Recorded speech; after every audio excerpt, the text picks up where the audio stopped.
আল্লাহ তাআলা বলেন, ইয়া আইয়ুহাল্লাযীনা আমানুসবিরু ওয়াসাবিরু ওয়ারাবিতু ওয়াত্তাকুল্লাহ।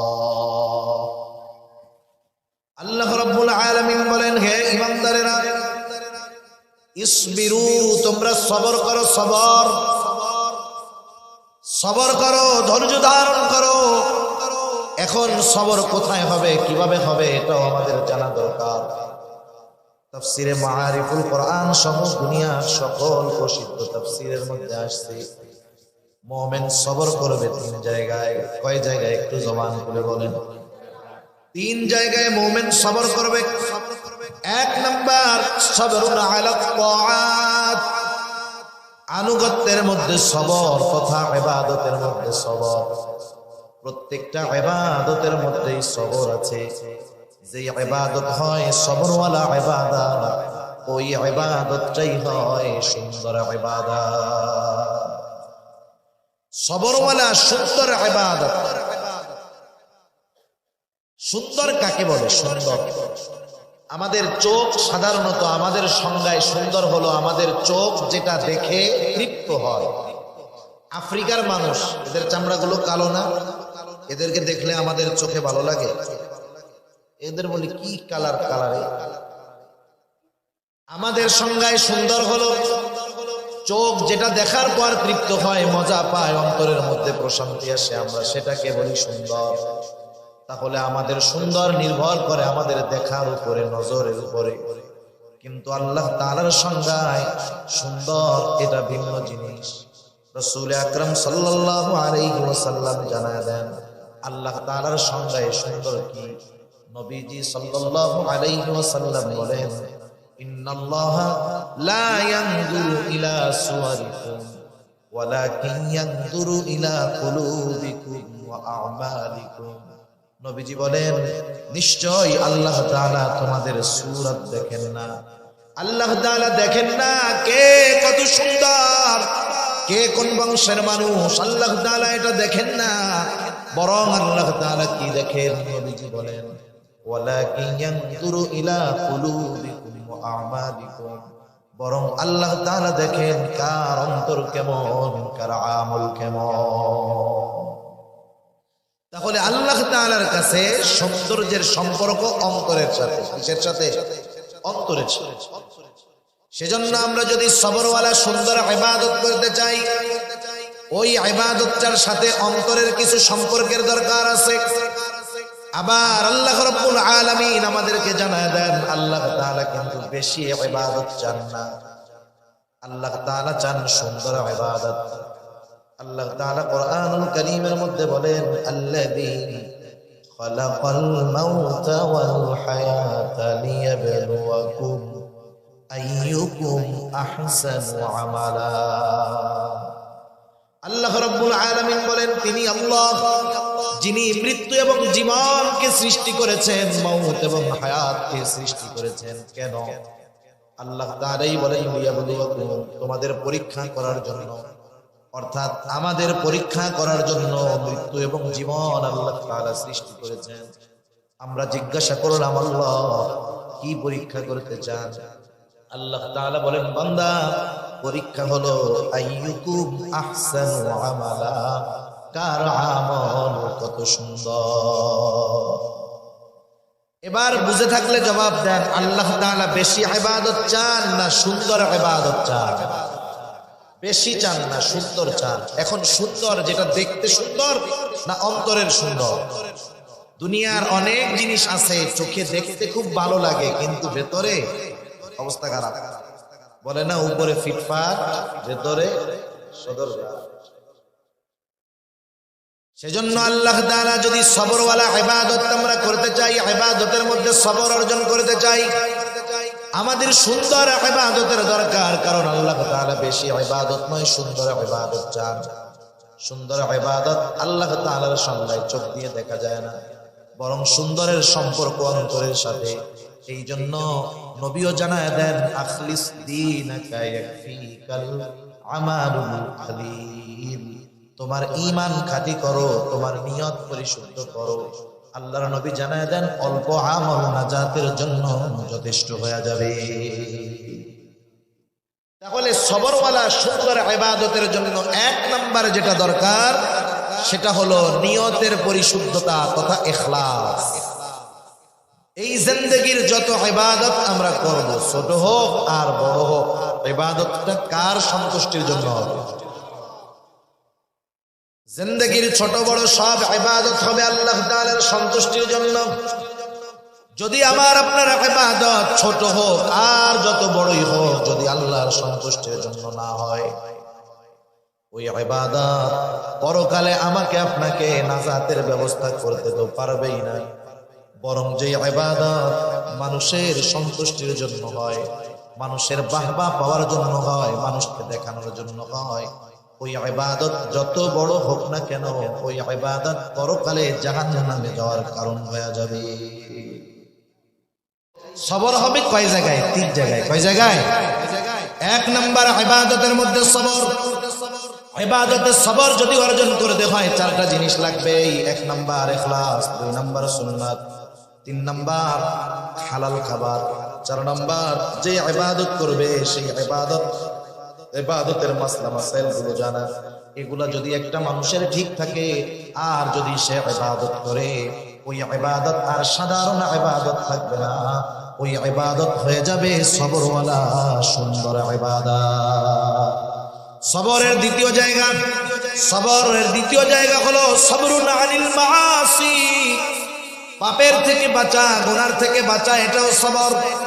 এখন তো এমন এক জামানা, যেই জামানায় গুনাহ থেকে বাঁচা কঠিন। একটা সময় গুনাহ করার জন্য গুনার কাছে যাওয়া লাগতো, এখন গুনাহ পকেটে নিয়ে করে মানুষ, ঠিক কিনা বলে? এক সময় সিনেমা দেখতে চাইলে চট্টগ্রাম শহরে যাওয়া লাগতো, এখন চিটাগাং শহরে যাওয়া লাগবে না, তার লাগবে না, অ্যান্টিনা লাগবে না, মোবাইল ফোন একটা হইলে ইন্টারনেটের কানেকশন থাকলে যথেষ্ট, ঠিক না? তাহলে গুনাহ পকেটে নিয়ে ঘোরা, মানুষকে এখন গুনাহ করতে বাধ্য করা হয়, গুনাহ করতে বাধ্য করা হয়। নিজে না দেখুক, ওর টাকা দিয়ে ওরে গুনাহ করা হয়। ইউটিউবে ওয়াজ দেখেন না, ওয়াজ, হ্যাঁ ইউটিউবে ওয়াজ দেখি, ওয়াজ চলতেছে জাহান্নামের ওয়াজ, হট করে দেখবেন কি যে একটা অ্যাড চলে আসছে, একজন নারী নাচানাচি শুরু করছে ইসের মধ্যে, ওয়াজের বিরতি দিয়ে নাচানাচি শুরু। আগে তো সিস্টেম ছিল কাটা দেওয়া যায়, এখন কিন্তু কাটা যায় না, 12 সেকেন্ড দেখতেই হবে। আপনি নাইলে না দেখলেন, ভলিউম কমাইলেন, স্ক্রিন নিচের দিকে দিয়ে রাখলেন, এই যে 12 সেকেন্ড যে গোনার কাজটা হইল, এটা কার পয়সা? কার পয়সায় হয়েছে? আমাকেও পয়সাই করছে। হায় হায়, তাহলে চিন্তা করে দেখেন যে গোনা কততে আমার আপনার মাধ্যমে করাবে না। সেজন্য গোনা থেকে বাঁচা অনেক কঠিন। তবে মানুষের কিছু চিন্তা, মানুষের কিছু ভাবনা মানুষকে গোনা থেকে বাঁচায় দিতে পারে। মনে করেন আপনাদের কারো কাছে যদি খবর আসে, খবর পটিয়া থানা থেকে, বিশ্বস্ত সূত্রে আপনি খবর জানতে পারলেন, পটিয়া থানার থেকে এই খবর আপনার কাছে পৌঁছাইল যে গোয়েন্দাদের মাধ্যমে আপনাকে পরিপূর্ণ নজরদারির মধ্যে রাখা হয়েছে। এই খবর যদি আমাদের কারো কাছে পৌঁছায়, বলেন তো উল্টাপাল্টা কিছু আমরা করব নাকি? কেন? কারণ আমার কোন কাজ আমার বিপদের কারণ হয় আল্লাহই জানে। এই জন্য বাসার মসজিদ, আর কোনো জায়গায় যাবে না। আগে মসজিদে ঢুকতো না, এখন মসজিদ থেকে আর বাইরে হয়। চিন্তা করবে বাইরে যায় কি বিপদে না বলি, আল্লাহর ঘরেই বসে থাকে, এই জায়গায় নিরাপদ। তাহলে দুনিয়ার নজরদারির খবর আমার জীবন পরিবর্তন করায় দেয়, আমার গুনাহ থেকে বাঁচার জন্য সহায়ক হয়ে যায়। অথচ আল্লাহ তাআলার নজরদারি কত সূক্ষ্ম। দুনিয়ার গোয়েন্দার নজরদারি 24 ঘন্টা আমাদের করতে পারে না। ঘরের মধ্যে দরজা আটকে লেপের তলে কি করি না করি গোয়েন্দা দেখবে, কিন্তু রাতের আধারে ঘরের দরজা আটকে কম্বলের তলে কি বলি, কি করি, কি দেখি, আল্লাহর নজরে আছে তো। তাইলে আল্লাহ তাআলার নজরদারি আমরা ভয় করি না। সেজন্য আমরা যদি সর্বদাই চিন্তা করি যে আমার সর্বহালত সর্ব অবস্থায় আল্লাহ তাআলা আমাকে দেখতেছে, রাত নাই দিন নাই, একা নাই, লোকালয়ের মধ্যে নাই, সব জায়গায় আল্লাহ তাআলা দেখতেছে। শুধু বাহিরের বিষয়গুলো দেখে না, অন্তরের বিষয়টাও দেখতেছে। 1 নাম্বার এই চিন্তা। 2 নাম্বার, আমি যদি চিন্তা করি আল্লাহ তাআলা জানাইলেন 2 কাঁধে 2 জন ফেরেশতা আছে। আল্লাহ তাআলা বলেন কিরামান কাতিবিনা ইয়ালামুনা মা তাফআলুন। আল্লাহ তাআলা বলেন সম্মানিত লেখক নয়, জানে তোমরা কি আমল করো। এই দুই কাদের ফেরেশতা কিন্তু জানে, শুধু জানে তা নয়। ডান কাদের ফেরেশতা আমার ভালো কাজগুলো লেখে, বাম কাদের ফেরেশতা আমার মন্দ কাজগুলোও লেখে। সাথে সাথে আরেকজন ফেরেশতা আছে, আমরা যা বলি সে সেগুলো সংরক্ষণ করে। আল্লাহ তাআলা বলেন মা ইয়ালফিযু মিন কাওলিন ইল্লা লাদাইহি রাকীবুন আতীদ। আল্লাহ তাআলা বলেন মানুষ যা জবান দিয়ে নিক্ষেপ করে সদা তৎপর একজন ফেরেশতা সেগুলো সংরক্ষণ করে ফেলে। আমাদের কথা সংরক্ষিত, কর্ম সংরক্ষিত। এই তিনজন ফেরেশতা আমাদের থেকে এক মুহূর্তের জন্য আলাদা হয় না। লেপের তলে গেলেও এই ফেরেশতা আছে না নাই? জিনা করতে গেলে আছে, মদ খাইতে গেলে তিনজন আছে, চোর চুরি করতে গেলে এই তিনজন আছে। আল্লাহ তাআলাও দেখতেছে। শুধু তাই না, যে অঙ্গ প্রত্যঙ্গের দ্বারা আমরা গুনাহগুলা করি কিয়ামতের দিন এরাও আমাদের কর্মের ব্যাপারে আল্লাহর কাছে বলে দিবে। এই চিন্তাধারা যদি আমার আপনার মধ্যে আমি আপনি যথাযথভাবে এই চিন্তাধারা লালন করতে পারি দৃঢ়ভাবে, তাহলে গুনাহ করার আগে যদি চিন্তা করি এই কাজটা করলে আমার বাপ যদি দেখতো আমি লজ্জা পেতাম। আল্লাহ তো দেখতেছে, তাইলে বাপের চাইতে আল্লাহর লজ্জা বেশি হবে না কম? বেশি করতে হবে। এই যে চিন্তা, এই চিন্তাগুলো মানুষকে গুনাহ থেকে বাঁচাইতে চায়। নাইলে দুনিয়ার আইন দিয়া ভয় দেখাইয়া মানুষকে গুনাহ থেকে ফেরানো যায় না। যদি যাইতো গোটা দুনিয়ায় মাসের পর মাস, বছরের পর বছর একটা অপরাধ বন্ধ করার জন্য হাজারো আইন করা হয়, কিন্তু বন্ধ হয় বলে? বন্ধ হয় না। সেজন্য বুঝতে হবে, এই কথাগুলো আমাদের সামনে রাখতে হবে, তাইলে গুনাহ থেকে বাঁচার যে সবর এটা অর্জন করা যাবে। 3 নাম্বার সবরুন আলাল মাসায়েব, বিপদ আপদ মুসিবতের মধ্যে সবর। আল্লাহ রাব্বুল আলামিন এই দুনিয়ায় মুমিনকে বিপদ আপদ দিবেন, এটা আল্লাহ তাআলার ঘোষণা। কারণ আমরা যদি নিজেদেরকে মুমিন দাবি করি, এই দাবির পরিপ্রেক্ষিতে আল্লাহ তাআলা বলেন আহাসিবান নাসু আন ইউতরাকু আন ইয়াকুলু আমান্না ওয়া হুম লা ইফতানুন। আল্লাহ রাব্বুল আলামিন বলেন মানুষ কি এটা মনে করে নাকি আইয়াকুলু আমান্না, তারা বলবে যে আমরা ঈমান এনেছি, আমরা মুমিন, আর তাদের পরীক্ষা নেওয়া ব্যতীত ছেড়ে দেওয়া হবে। মানুষ কি এটা ভাবে নাকি? তার মানে আল্লাহ তাআলা জানায় দিলেন যারা নিজেদেরকে মুমিন দাবি করে অবশ্যই তাদেরকে ঈমানের পরীক্ষার মুখোমুখি হওয়া লাগবে। তাহলে আল্লাহ তাআলা দুনিয়ায় বালা মুসিবত দিয়ে আমাদের ঈমানের পরীক্ষা নেন। আল্লাহ তাআলা বলেন ওয়ালানাবলুওয়ান্নাকুম বিশাইইন মিনাল খাউফি ওয়াল জু'i ওয়া নাকসিন মিনাল আমওয়াল ওয়াল আনফুসি ওয়াত তামারাত।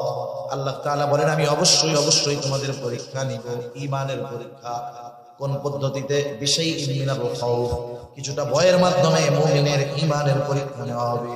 ওয়াল জু', ক্ষুধা অভাব দারিদ্রতার মাধ্যমে মুমিনের ঈমানের পরীক্ষা নেওয়া হবে। ওয়ানাকসিম মিনাল আমওয়াল, মালের লস, মালের ক্ষতির মাধ্যমে পরীক্ষা নেওয়া হবে। ওয়াল আনফুস, জানের ক্ষতি, স্বাস্থ্যের ক্ষতির মাধ্যমে পরীক্ষা নেওয়া হবে। জানের ক্ষতির পরীক্ষা নিজের জানের ক্ষতির দ্বারাও হতে পারে, প্রিয়জনের জানের ক্ষতি দিয়েও আল্লাহ পরীক্ষা নিতে পারে। 5 নাম্বার ওয়াসসামারাত, ফল ফসলের ক্ষতি দিয়ে মুমিনের ঈমানের পরীক্ষা নিবেন কে? এটা মুসিবত, বালা, পরীক্ষা। একটু বুঝে থাকলে জবান খুলে জবাব দিবেন।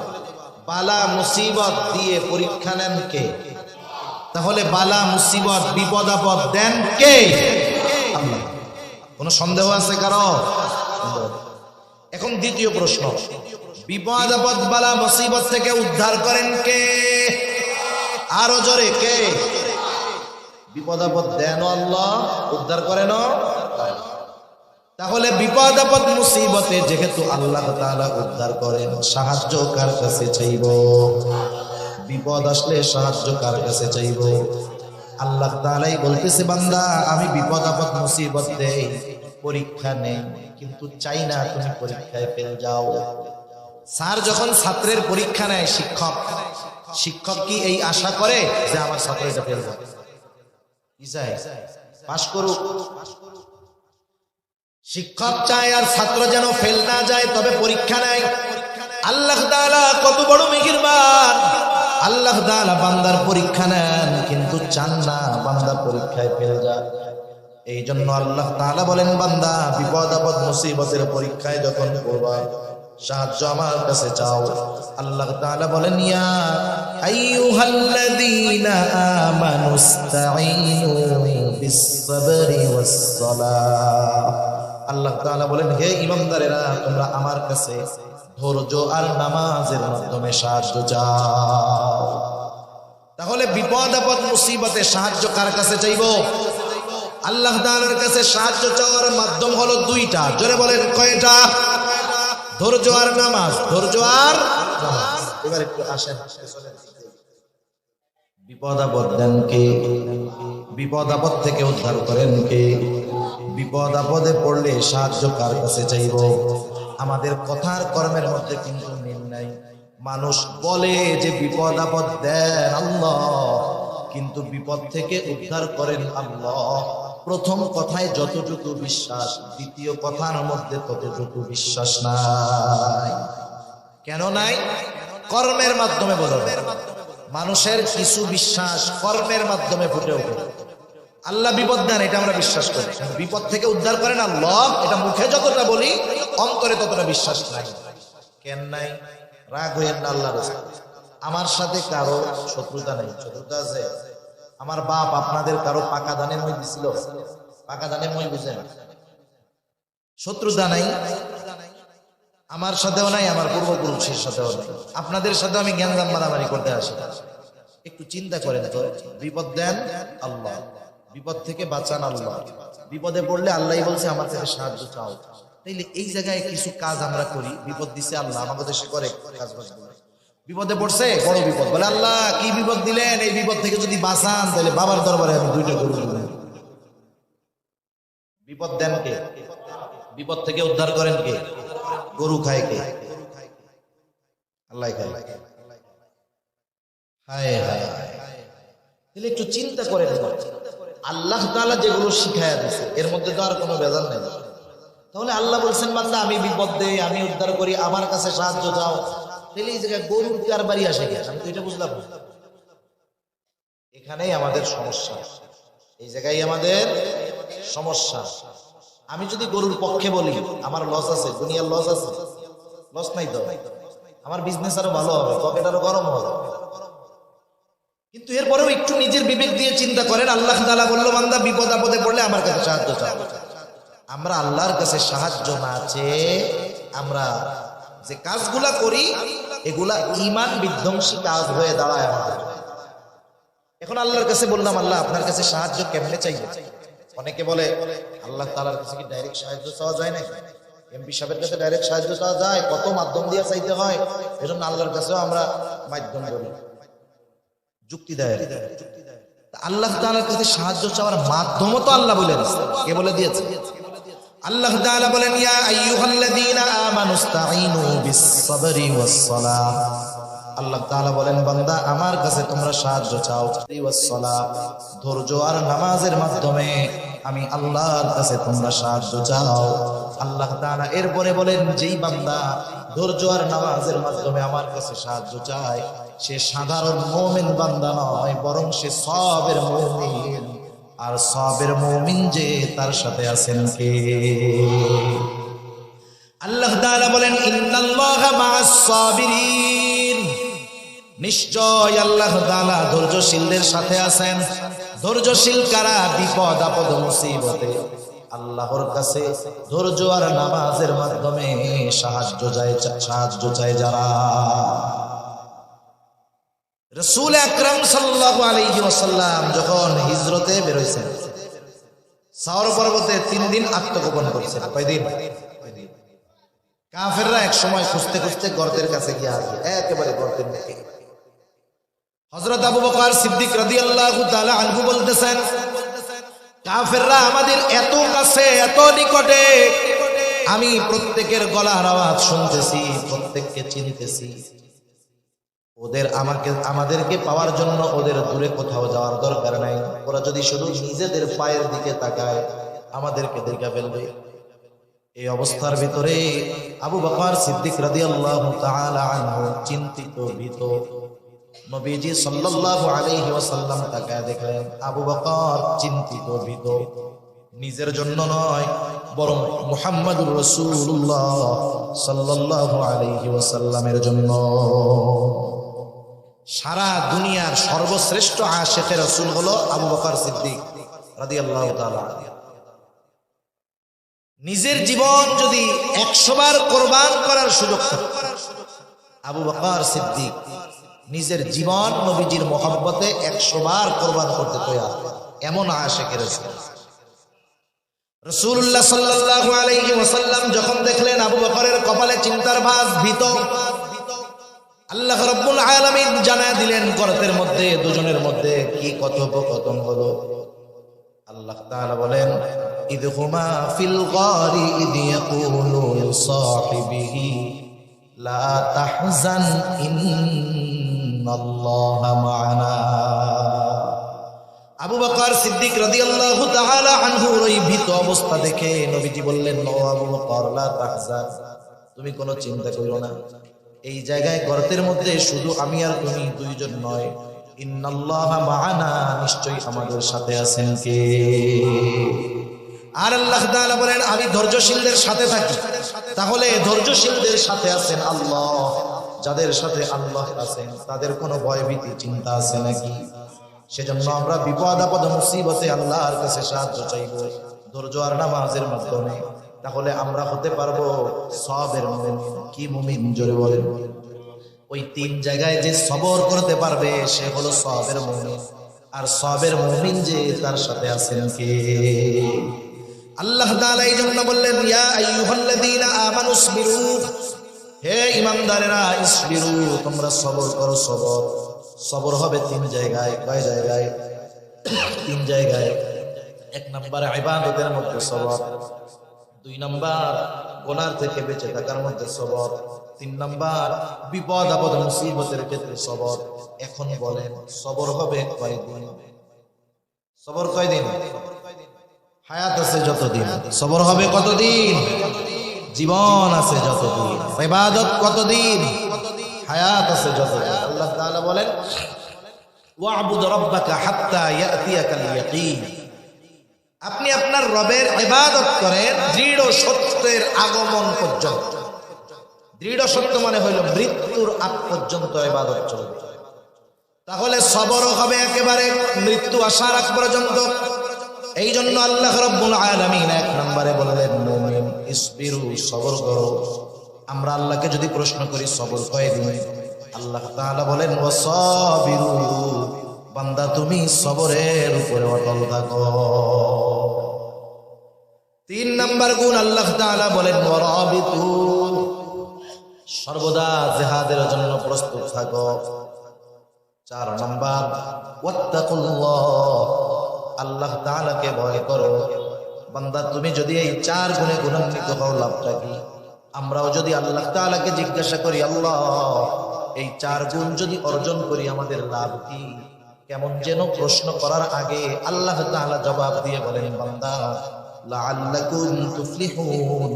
লাআল্লা কালামে হাকিমের মধ্যে আসলে নিশ্চয়তার অর্থ দেয়, অর্থাৎ আল্লাহ তাআলা বলেন যেই মুমিন এই 4 গুণে গুণান্বিত হবে অবশ্যই সেই মুমিন সফল মুমিন হয়ে যাবে।